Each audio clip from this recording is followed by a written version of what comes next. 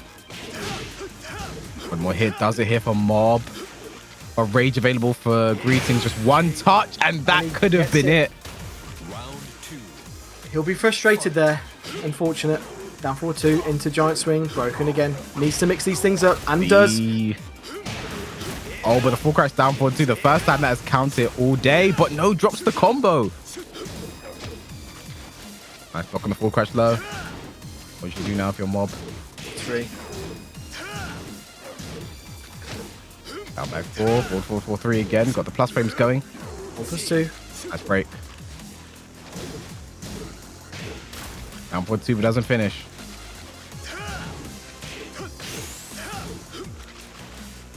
Patient here from Grease. He's got rage. This can be it. This should be Big it. counter hit there. Even goes for the throw for the style points as well. We're all tied up here in the final game.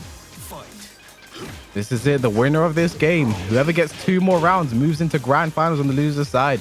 Secures themselves 200 points minimum. Moving forward on the leaderboard. G-Clef Cannon.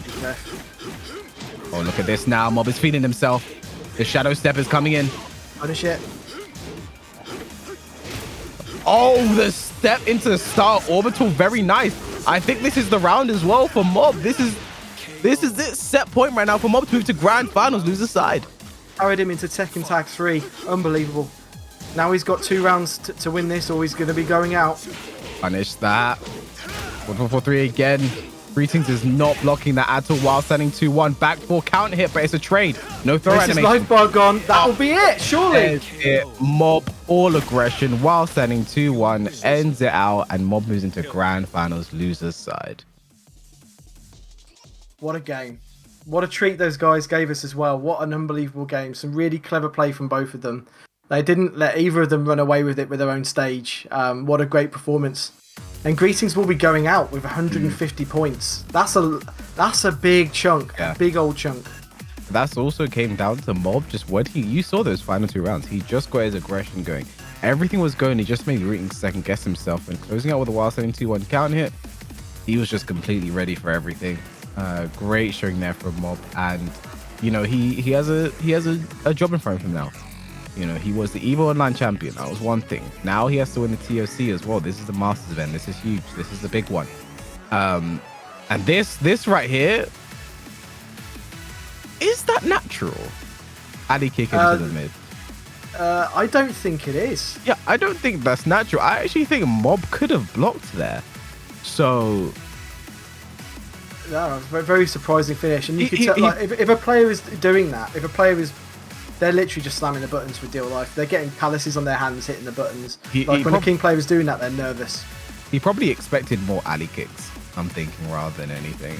But what you guys should expect is more Tekken action. If you look at the online master events, we have still a few more coming. Tomorrow will be West Africa, followed by South Africa, Middle East, South Asia, Southeast Asia, Philippines, Oceania, Korea, and Japan. And then when all that's finished at the end of next month, the regional finals will begin in November, starting with South Africa and ending in North America in January of 2022. Oh my goodness, the time moves so fast. 2021 just begun in my head. But yeah, it's still 2019, isn't it? Isn't it the 2019 Tekken World Tour? That's what I think. But that thing up there says 2021. So I don't know what's going on here. So yeah, so Mob can actually do a repeat here. He can do something that Super Akuma did over in West Europe. Super Akuma was the winner of EVO West online, and then he won the TOC EU West, and he did both of those from the losers bracket. Can Mob do this one from the losers bracket in the same fashion as Super Akuma? It'll be one way to find out. What you guys can also find out about is some Tekken merchandise. Oh, what a link! Are providing you with. You saw King earlier with her greetings. You got King on the shirt. I feel like we should send him one for free just for his showing here today. Can we do that, guys? Can we send him a free King shirt? All right, they said no. Sorry. Low stock. Low stock. I tried greetings. I really did. Sorry, they told me no. But yeah, You can buy one instead, Greetings. So, you know, if you use the QR code or use the tenno.gg/merch, go into that website and get one. I see the Law one is available as well in the black and yellow, the Law color or the Bruce Lee colors as well. So yeah, this has been some great Tekken here today, and we aren't finished. We're not done. We're not done. And I know Mob wants this to last a long time. The longer it lasts, the better his chances are. He's got a bit of a hill to climb, but he's got to be super confident. He's just won Evo Eastern Europe, and very recently as well. And I watched him play, and he played so well then. All right, you say that. You say he should be super confident, but I mentioned it earlier. Bumblebee recently won an offline Russian tournament. It was a big tournament over Strog and Mob. The top two in Russia for the most pulsar players, like Mickey out there as well. But those are the two most visible top players out there in Russia, and Bumblebee took both of them out to win that. Now, like you said, he could be confident, but this was offline. This was where, you know, everything is on point. You have the excuses. You can't make as many excuses out there, and that's where he lost clean. So it's going to be interesting to see how, as Mob made his adjustments, his adaptations, because Bumblebee, I mean, we know exactly how this is going to go with Bumblebee. He needs to get his aggression started first. If he does, it is over for his opponent. We need to see the Kunimitsu anti-play from Mob. If we don't see that, this can be a very quick game. If we do, Mob will defend. Josie, never mind, I lied. Interesting pick. Very interesting pick. Is he already free rolling with his extra life? That's an interesting choice. So of course, you know, Mob has to win 2 first to 3s to win this, which does give your opponent in winners more time to play around with ideas, to try things out, and he's picking Josie straight from the off. I do think he is taking liberties with his extra life.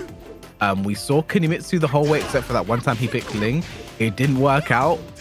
I do think he is probably taking liberties with that extra life. I think I'm going to try Josie, see how that works. So, I mean, winning a game with Josie, with the character that isn't your main, is a big statement. Nice block on the wall bongos. Nice patience. Yeah, very hard for Mob to get in right now, and there, the big Superman punch. Punch the gut. Nice start here by Bumblebee.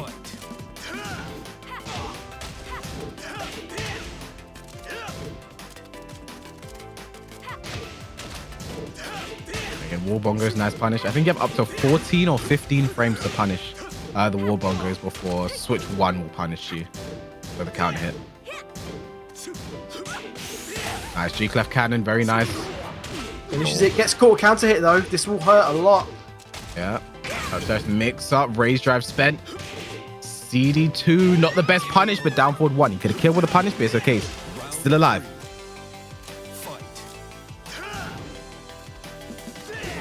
Running through the flash frames, running through the flash frames. Oh, okay, butterflies.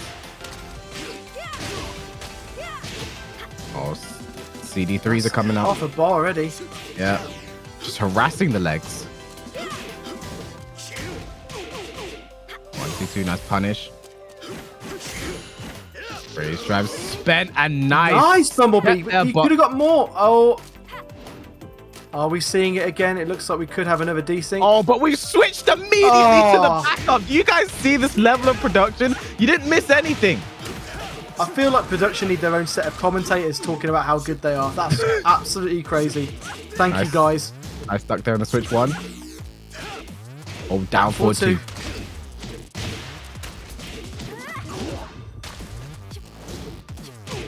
Oh, on back. On back again, the elbow. Nice duck on switch 1. Raise drive. Nice duck. Could have had more. On back again.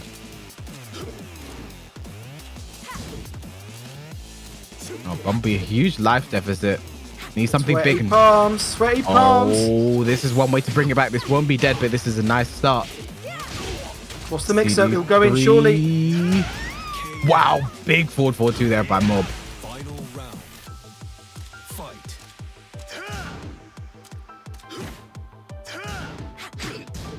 3-2, no punish. Down back 4. Using that jab again, down 4-2. Be just doing nothing right now, letting Mob play in his face. This is what he likes. No duck on switch 1 this time. At all. Down back 4. Here we go. Nice G-Clef cannon. He's getting a lot of jabs. Bumblebee just shy of rage right now. There it is, back 4. Big challenge. Rage available. 20 seconds left. That didn't hit. Okay, let's be honest. Mob, even you have to be honest, say that didn't touch. That didn't range. touch. No, that didn't I like hit. it. Didn't hit. That did not hit. Did not. Don't believe that. But anyway, great You start may here. get a replay, so who knows? We'll find out.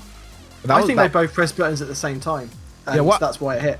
What probably happened there is Bumblebee probably pushed the button, and when you push a button in Tekken, it extends your hurt box. Yeah. So things that look like they shouldn't hit, they hit. That's probably what happened there. Unfortunate for Bumblebee, but you know, that's Mob going up first game, looking strong. And even though we said it could have been a throwaway pick, the Josie didn't look terrible. You know, he managed to stick to a final round, could have gone all the way. So yeah, I liked that. I actually just like the Josie. It might even be a counter pick for Mob, because he's played Kunimitsu the whole time. These two have probably played back and forth a lot of times. Someone in chat said earlier that Mob actually taught Bumblebee, so you know that's all right. There's going to be history between these two, so maybe Josie is the character that normally works out for them when they play, and maybe just struggles with Kunimitsu. Interesting. I think, well, the other thing that we maybe didn't call out enough there was that they got the infinite stage straight off the bat. Yeah. Which obviously helped Mob big time. So yeah, I wouldn't forgive him picking Josie again. He was much better than I expected him to be, and it didn't look like he was unsure of himself. Yeah, he's gone with it again. Not a bad decision. Yeah, it's interesting because in some ways this is great for Lars on one axis, because he can just carry from Tekken 2 to Tekken Tag Tournament 5 all the way across. But then on the other axis, it's a very, very short range stage, and if he keeps him within that range, he's going to lock down a lot of that carry. You really escalate a lot of the Tekkens that Lars carries you through.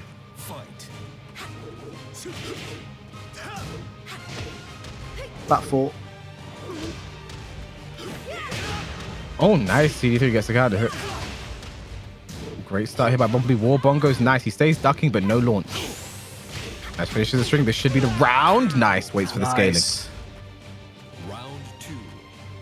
Fight. Great start here by Bumblum. Bumblum. Oh, nearly got a big one there. He's on back.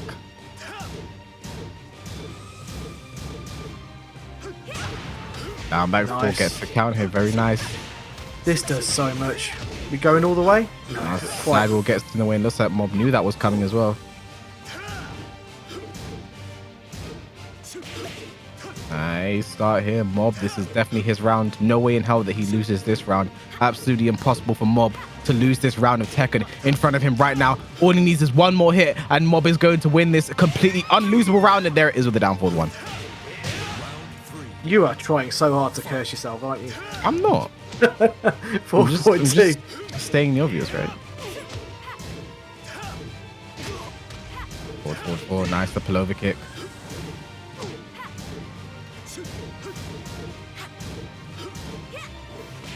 Nice Big step. whiff. Well, one thing we're not seeing from Mob is his whiff punishment isn't the best right now. Not getting full launches on things, making things whiff. Punishment is really lacking right now, but it doesn't matter because he's still ahead. Not right now, though. Down forward 4. Nice there from Bumblum. One Very more round. true. It's all good stepping, but you've also got to pull the trigger when it's your turn.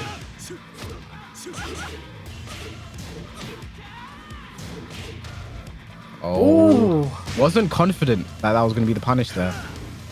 So went for the sway back instead. But nice. The forward 1+2 ting from nowhere. Nice. While sending 2-1. 1+2. Great break there by Bumblebee. Oh, yeah, like he got him again. Final round again for the second time. The Josie, even though he's not, I mean, I say he didn't win the first game. Josie's looking strong right now and staying very competitive. Fully agree. Again, it looks like two people who know each other who have similar timing. Yeah, that was a great duck there by Bumblebee, though, but no, messes up the combo. Back 1 gets the count hit. Nice, slides into some stuff. Doesn't pull the trigger on the online special. Great duck on 2-4. You don't see that very often. CD3. Rage available for Bumblebee. Both in rage, equal health. There it is. Standing 3-2, finishes the string and down forward 4. Bumblebee. We're all tied up now, and the Josie not looking too bad right now. Not at all. Not at all. And that down forward 4 was so smart. It just locked down every single option he had. Yeah. Whether he, I've noticed that if he's going to go for the lightning screw, he's going to do it when he's on 0 health. It doesn't really matter anyway. And of course he had the rage drive, but it locked down every single option. So yeah, great finish to that round. And yeah, as you say, it's actually looking like a pretty good choice. That's the thing as well, when two people who play all the time in this situation, you're going to see the weird things. You're going to see some things, certain things you're not used to, because they're just so used to each other. Like they do weird things. You don't expect this. They're going to throw out some random moves you don't expect people to throw out, and then they end up just winning because of it. So that's just what happens. You have to start hiding some secret strats when you play against someone you're so close to. But yeah, Josie, that is the name of the day right now. It's also a character you don't see very often, if we're being honest. Josie's really, a lot of Josie players have just sort of moved on, when it came to season 4. They don't really play the character anymore, playing other characters. Chicken Mara, for example, one of the best Josies in the world, one of the best in Europe, switched to Marduk and Lydia now. Players like Pokechop are playing Negan and Fahkumram, just Blackbeard playing, Lydia and Kunimitsu now. Josie Katarina as well. Yeah, Josie just kind of falling by the wayside right now. But yeah, just brings the infinite stage very smart. It's where he is the best from what we've seen throughout the day. It's where he's home. And I just get the feeling this could just go back and forth again. We could be playing stage ping pong. It's got to be Siberia. You just think about the location again. Oh yeah, I want to go there. It looks good. Oh, big for 1+2 to start off the round. CD to the mix there from Bumblebee. What a start. Less than 10 seconds in and Mob is already in rage. Nice G-Clef Cannon though. That's something he's doing very often. Down for 1 is G-Clef Cannon. And there he is. Again. Throws that again. Oh, what's going on? Broken. Is Bumblebee throwing this round away? That is insane. Down forward 1 into G-Clef Cannon is literally 1 mob that entire round. But I just thought, great punish there from Bumblebee, by the way. A reason why Josie's good in this matchup, basically all of Lars's lows are going to be launch punishable. Yeah, of course. Great duck. That was such an emphatic start to that last round that ended with a loss. That was crazy. He's just down forward 1 into G-Clef Cannon. Like he's just not pushing the right buttons. Oh, big down 2 gets the counter and the pickup as well. This isn't going to be dead. Is he going to use rage though? Yes, he is. Nah. Oh, he is. Interesting choice. Surely he's going to leave him with a sliver. He's not going to be dead. He has too much health. What's the follow-up now? Oh, great patience. Excellent patience there from Bumblebee to make the get up kick whiff and just a simple puncher down forward 4. That spacing was absolutely superb. CD3. Mind your ankles. There's a lot of momentum going back and forth here. Yeah. Great low parry there. Excellent scouting by Bumblebee. War Bongos doesn't work out this time, but nice forward 1+2. What's the follow-up? The mix-up. Okay, new raise drive. He tried to set up the down back. Oh, no. Ob is really clawing at everything right now. Great block on the forward 4. Bumblebee is active. That is a hell of a read. He was shuffling right up in his grill. That was a crazy read. Oh, and a big counter here to start off right now for Bumblebee. We criticize the Josie pick at first, but it's doing so much damage with a huge crux dash too. This is going to put Mob in rage. Oh, nice Magic 4, but can't get the combo. He thought it was a regular Magic 4. It was a float. Rage drive spent. Now forward 1. Nice G-Clef Cannon to interrupt. Forward 4-3. The plus frames. Rage available. 1-1. He's going to do it again, surely. Rage drive. Forward 4 into switch 3. Ooh. That's the first time he's done that low the entire set. That is Tekken. That is Tekken. Jesus. Jeez Louise. And breathe. We've just gone from the slowest game of Tekken I have ever seen in my life at the start of this tournament. Honestly, I thought I could take a nap at one point. And then That game was absolutely insane. The adrenaline that I was feeling watching that game, the momentum and the way it was shifting. These guys played so fast. I just love that these guys are capable of switching gears so heavily. The fact that Bumblebee opened up so fast and those crouch dash 2s were all hitting, that was just great awareness and realizing where he wants to duck. Also great reads on the lows. You know, that round before, the final forward 4-3, that was an excellent block there by Bumblebee. I was going to criticize him for being too passive before going into that game, but now he's just decided I don't deserve to criticize him, apparently, with the way he just sped through that round. So, you know, this is potential final game right now. Mob, I think that's the first time we've seen him lose on the Infinite stage here today. Except, well, he lost earlier to Greetings, but that's not like that. You know, like that was just... He just looked like he was getting completely outplayed by anything. And you know, the fact that he saved the switch 3 for then, the first time he's used that low, the entire set, the first time he's used a low out of switch, the entire set, just so smart.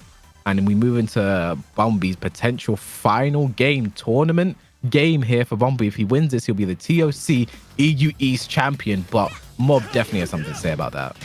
No doubt whatsoever. Starts with a bolt smash, doesn't get anything off it. Goes in for G-Clef. He's got a loss off that. Definitely, especially when he does it off down forward 1. I mean, Bumblebee just isn't playing around it correctly. But there again, another CD2, and no, he wanted to keep the tailspin there. I respect it. Nice punish on the 3-2. Nice punish on the Ukemi. Great low parry. This could be the start of something. Spends tailspin early this time. Gonna break the... No! He wanted to break the balcony. That was so unfortunate. But the whip punish, that could have been huge. 3-3. Oh, the sway back. Oh, but it was a down jab, so it didn't work. Round 2. Fight. Running through the plus frames. The plus frames. And then back 4. G again, down forward Every 1. time. Down forward 1, G-Clef cannon. He isn't ready. Okay, Warbomb goes. Warbomb goes again into the switch 3 this time.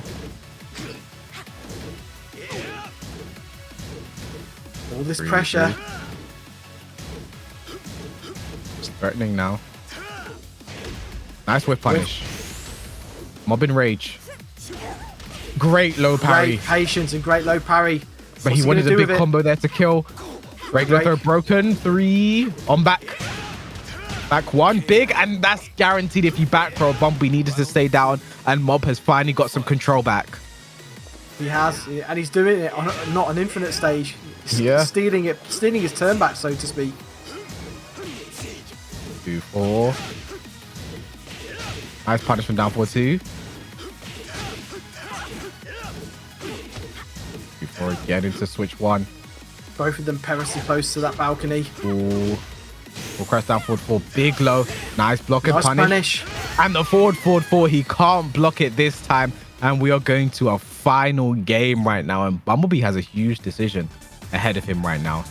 You know, the Josie has done so well. That game before with Josie and Infinite was so good. It just really locked down Mob. He's shown why the character is good. You know, and that's the thing. Basically all lows that Lars does are launch punch for Josie. So it is a smart pick, and it's really paying dividends. Whip punch with 4-1+2 is on point. But you know, is it time to bring out Kunimitsu? Because this is it. This is the reset or the tournament on the line here, Stu.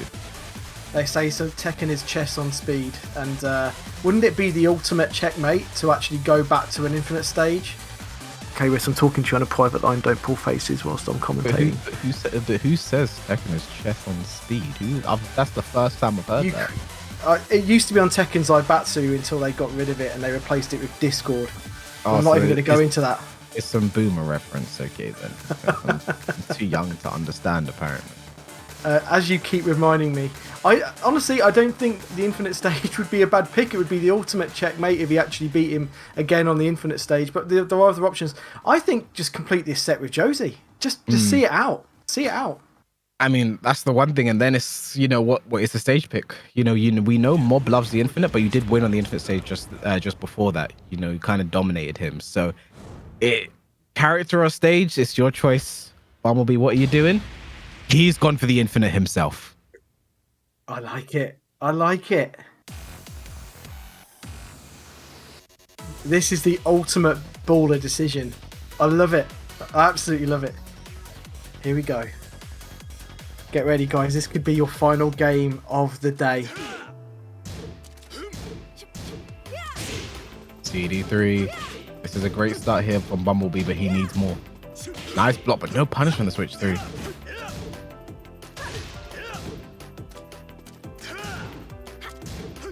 Oh no, he's taking too many risks there, and that's not even natural. I don't know what Bumblebee's doing. He's falling apart right now. Ooh. No punish there. Rage jab spent already. It's just looking a bit desperate right now for Bumblebee. No resources for the comeback. The only resource he's got is time. He's got 30 seconds to do this. He doesn't need to rush it. Running 3. And the forward 4 again. I have to respect Mob as well for doing that after the way it was blocked so emphatically in the 2 games beforehand. Okay, but big counter to start off with.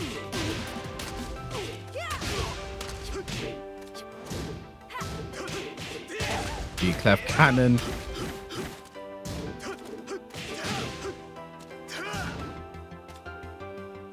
Patience here.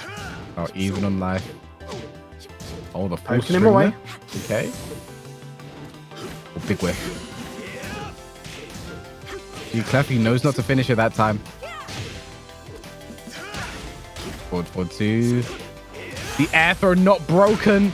And the shoulder if you back throw. Mob 1 round away from resetting the bracket here today.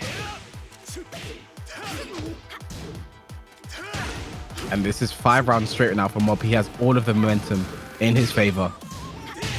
Nice power crush. Nice power crush. Forward 2. Look at this momentum now. Oh, you got it. Oh no. Not a good punish. Not at all there. I can't believe Mob even let him get back in with that move. Give him the rope. If Bumblebee loses this round, he only has himself to blame running 3. Fully agree. He's got rage. Yeah, see some static movement here. 1 forward, 1+2 could change this entire game. Rage drive spent. Rage drive spent on the other side. Down for 1. Smash. CD3. Oh, the down 4 out of range. 10 seconds. 11. Standing 3, the keep out. Oh, and look at that low. The cheeky low there from Mob as he now resets the bracket. And I have to say, momentum is all in Mob's favor right now. Yeah, you can't doubt it. The footsies as well. The spacing on that. There's no doubt that one hit. That was just absolutely perfectly spaced. Yeah. And that's what you get when you play a character as much as he clearly has. That is just so scary when you think about it, because Mob, that was 6 rounds straight. The walls were in play, then the infinite. He's really nullified it. And now, this is a tough choice now for Bumblebee. Because Josie worked out well at some point. You know, Josie was doing a job. Then when he went to if you can go to, what I'm hearing is that Mob does very well against Kunimitsu. He knows the character very well, so that's why he might also shy away from picking the character. But if there's a time to pick the main, it's now. You got to just try it, see how it goes. I don't know.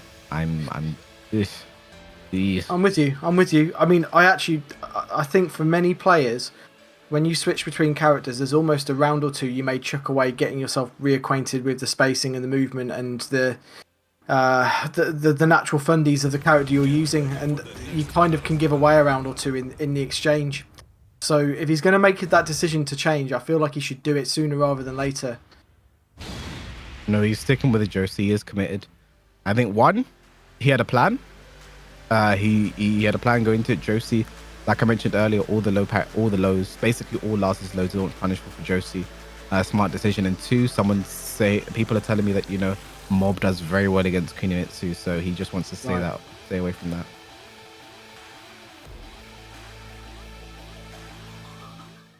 The beautiful Dumo de Sirio. Oh, a magic 4 straight off the bat. Okay. Oh, he could have had some crazy stuff there in the back, though. Didn't commit to it. Nice up. Could have had a launch. Yes, the wall splat. Nice picks up off the wall. He's going to break the balcony. Yes, he is. I don't know if this is dead, though. CD3, 1 more hit. Does it. A down 4. Nice. Ends it with a safe love. Round 2. Fight.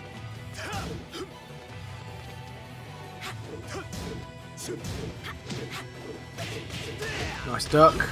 Full string hits again. I don't know why. It isn't natural. I don't know what Bumpy's doing. It's the same with G-Clef. He's just getting hit by the full thing.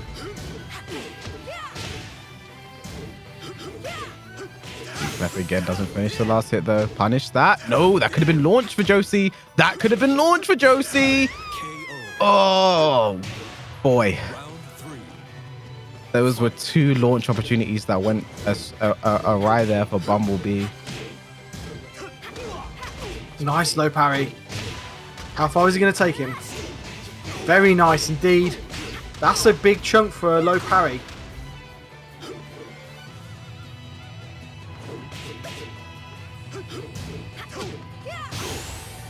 CD3 is getting started. But the down back full count hit. Oh, that was just complete mix there by Mob. Knew exactly his ability to adjust. Yeah. When he doesn't get the juggle that he should be getting because of the wall, weird angles, all of that stuff is so good. Nice. Nice duck. Just calls out the magic 4. Going to be a sidewall though. Oh my goodness. Just Mob is completely mixing Bumblebee right now. He knows exactly when he wants to duck.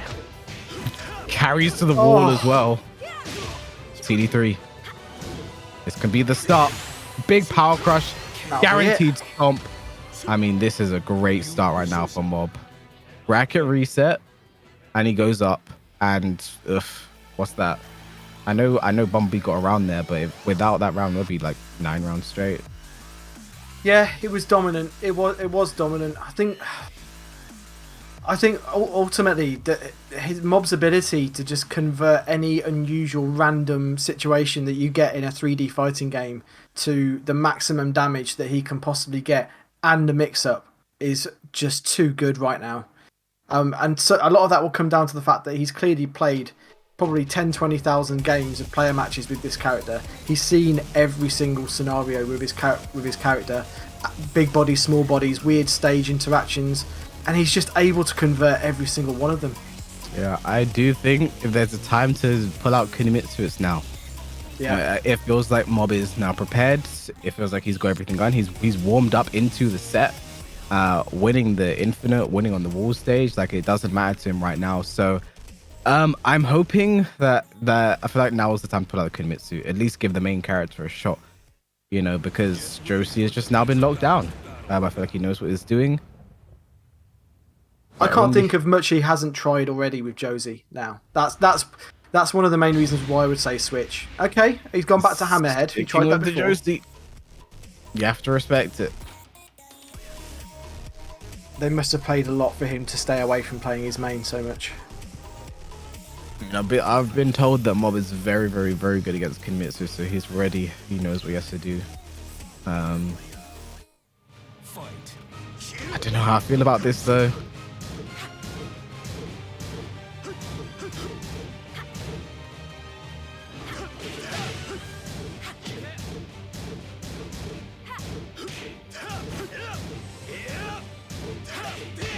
Nice block of the wall bonkers and the punish. Both of them showing great defense. Been 20 seconds of them both pressing buttons, and they haven't lost a lot of health really. Okay, this is a great start right now for Bumblebee. Gets the float though, and that was... We've seen so many crazy stuff in this set with Lars. Alright, where's your spent? It's a G-Clef interrupt.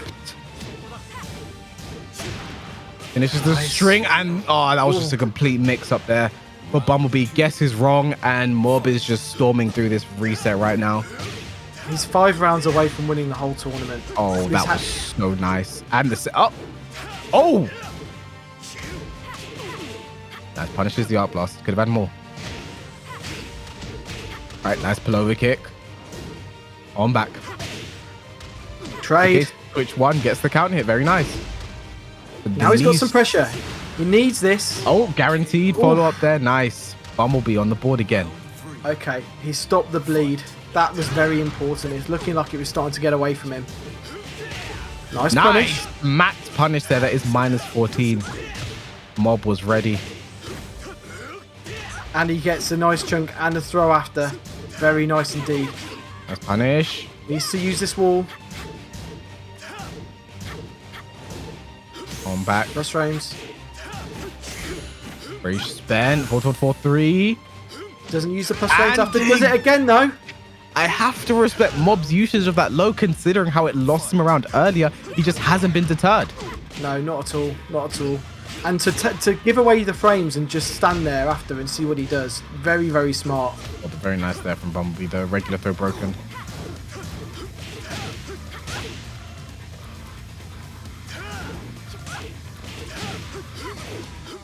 Oh, converts it again. He's seen it all. Oh, the key charge cancel. 1-4-2. Power crush punish. Power crush punish. Rage available for both now. 1-2-4. No dark. War bongos. Nice block. Rage spent. Oh my goodness. 20 seconds. They're both on such low health. Down 4. No rage. Oh, he gets him. 3. What a choice. Harvey just felt like he was going to go over standing 3 there. Harvey, you could just feel it.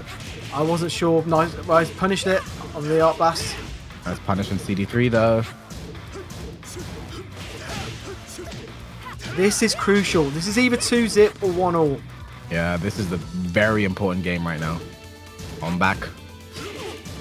1-2-4. Nice no ducks though by Mob. He needs to start ducking 1-2-4. Step, but needs to do more. 4-2. Finishes the string again.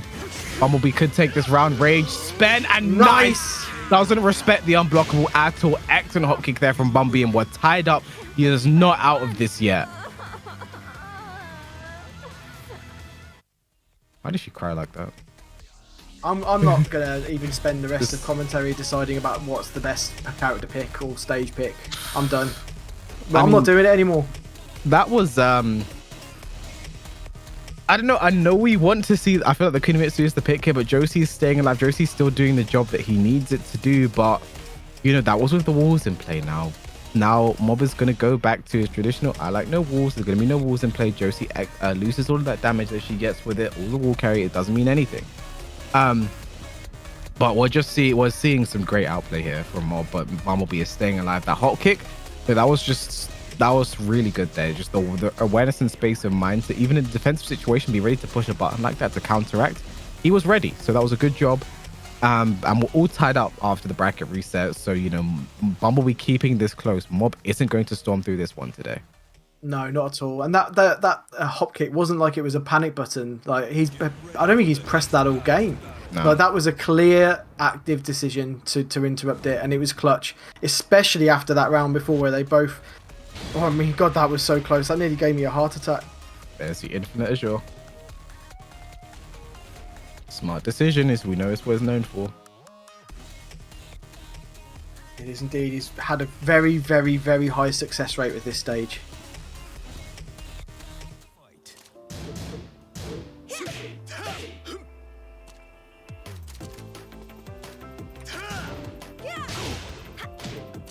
Watch your ankles. Watch your ankles again. This time he blocks it. Nice punish.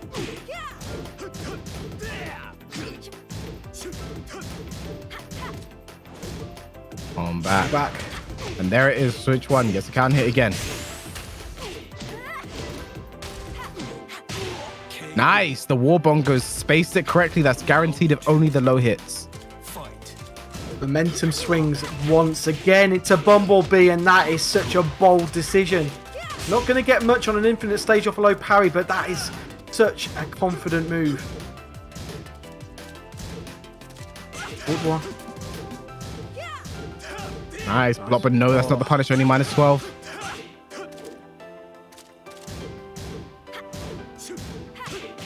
Gonna be trying to force something here, but the G-Clef cannon stops him completely. Punish that. Nice start. There's 2. Oh, broken. Xiaoyu. Look, Mob just stuffing him right now. Raise drive. CD3. Nice stepping. Oh, that standing 3, and just like that, Bumblebee one more round. He goes up 2-1 over Mob. He looked almost defeated after the bracket reset, but it's not done. In the back. How in Harada's name did he win that round? I don't get it. I don't get it. That was so good. I think we might see Mob panicking a bit there. I think at the end of the round he tried to orbital. That didn't work out. Nice punish. 93. Okay, nice gets the launch. This is big here for Mob. He needs this round. Oh, and running 3, just beating the CD3. That's a huge statement. It's such a beautiful running 3 as well. Nice duck.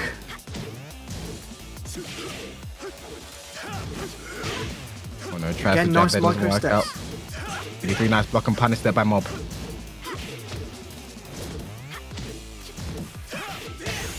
Nice in 2-1, 1+2 throw broken. Crucial Raise break. drive spent. Oh my goodness, nice. and the pickup almost? I've never seen that before. Great low parry by Bumblebee, but no rage, so no extra damage. Does he stop him before the rage? Well, inadvertently did. Oh, the new rage drive. That's just people just aren't ready to see that yet, I feel like. Yeah, that new rage drive out of silent entry. Doesn't get you chunks, but it's good end of game. Oh, great block there on the CD3. Is Mob going to make this comeback? It was looking like he was down and out, but it's completely ready right now. On back. 2-4. Challenge. Bumblebee just shy of rage. There it is. G-Clef cannon. And suddenly, where's your health bar gone? There it is. The full crouch low, and Mob is now one more game, and he is your Evo. Sorry, you're right. Sorry, your Evo EU East champion will also be your TOC EU East champion. I've just been commentating Mob too much recently. You just totally option selected yourself. It was fine. What a player. It's been too much. But yeah, because this is exactly what Super Akuma did. He was the Evo EU West champion, and then he went on to win TOC. And it's looking like Mob is going to do the same thing. And Super Akuma also did that from the loser bracket, and the same thing might happen here. But you know, I'm really impressed by the way Bumblebee is playing with the Josie right now. Like, we were both expecting a switch at some point, but sticking with the Josie, playing well, keeping it competitive. He could have won that game there. It just came down to Mob. Mob just flicked the switch out of nowhere, and it just made things a lot more difficult. But I feel like he can still bring it back. But yeah, this could be the final game if Mob is if Mob's on point here. It's a legit Josie. I almost would feel sad if he's changed now. We're going to find out very shortly. Drum roll. Josie and Hamid. Okay. Good choice. Good choice.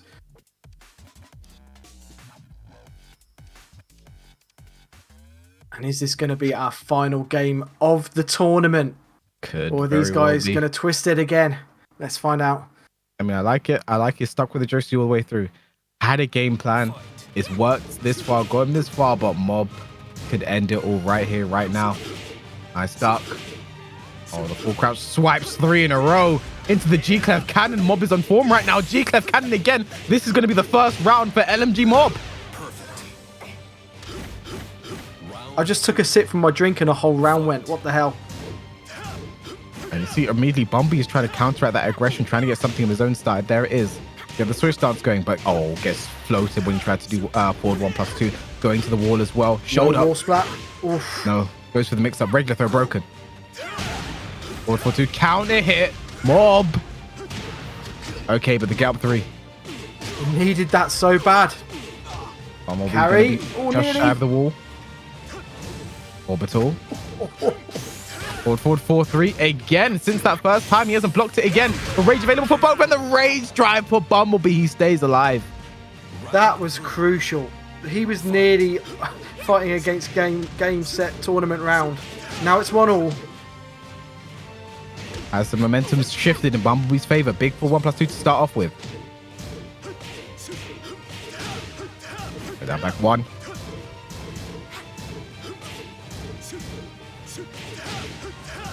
This is a great round right now for Mob. Has the life lead. So much pressure. Bumblebee in rage, running 3. 1+2. Good break. Oh no. While setting 2 into the back stance. He needs to do so much now. Oh, this is the start though. Rage drive guaranteed after that. Makes it a full combo to the wall. Mix up. CD. Oh my days. The risk there from Bumblebee. He stays alive, and it all came from that forward 1+2. That was a heroic comeback. What a comeback and conversion. How is he 2 rounds to 1 up after the start of this game? That's crazy. Gets the float. Shoulder. Goes for the big low. Nice patience by bmblb. CD3. Nice block on the wall. Bongos, but doesn't punish. Nice patience. Like four. Big range. Nice weird punish. Finishes again that string. And just like that, Mob is on tournament point with your TOC EU East champion. Now back 4. Low again. bmblb is being too passive right now. He's just watching Mob. He's watching Mob. He's just watching him right now. Needs to do something. On back. Regular throw broken. CD3 great block. bmblb in rage. The air throw! He gets him. What a way to end the tournament there by Mob. The air throw. bmblb wasn't ready. Completely stylish. Exactly how you want to end it. Stomps on him for good measure. And just like that, Mob is going to be your TOC EU East champion. I was enjoying that so much. Well done to Mob. I didn't want it to end. bmblb, Mob, you played so well. What a tournament. 77 players from all over the EU East culminated in these two guys going at it. And look at it there. LMG Mob, our champion of the day. From Evo to TOC, the second player in Europe to do it. Mob and Super Akuma will be very happy with their performances. Both of those players will also be going to Vegas as well, so great to see them continue their form as well leading up to that. Well, what a showing by everyone here today. Everyone had a great showing. I think Strog versus LMG Mob was one of my favorite games of the day. But bmblb's Josie, really surprising. Really caught me off guard. I didn't expect it. And we saw some great things there, like just staying in the game. You know, times it looked like he was down and out. Like we saw that in that final game. Just managed to come back, used the rage drive very well. Standing 3, look at the movement. Down 4-4, just mixed up Mob. Looked like he could have taken it before the reset. He really did. I mean, it honestly could have gone anyway. This Josie just grew into the set as we went along. So again, people picking their secondary characters, and they're not even a pocket character. They are fully developed. I mean, I don't even know if he's his secondary. He just played so well with him. And it just came down to the smallest little things, and Mob had to throw the kitchen sink at him. Yeah, definitely a strong trend between both of them to work so hard. And it's interesting to see a grand final between Josie and Lars. You do not see that every single day.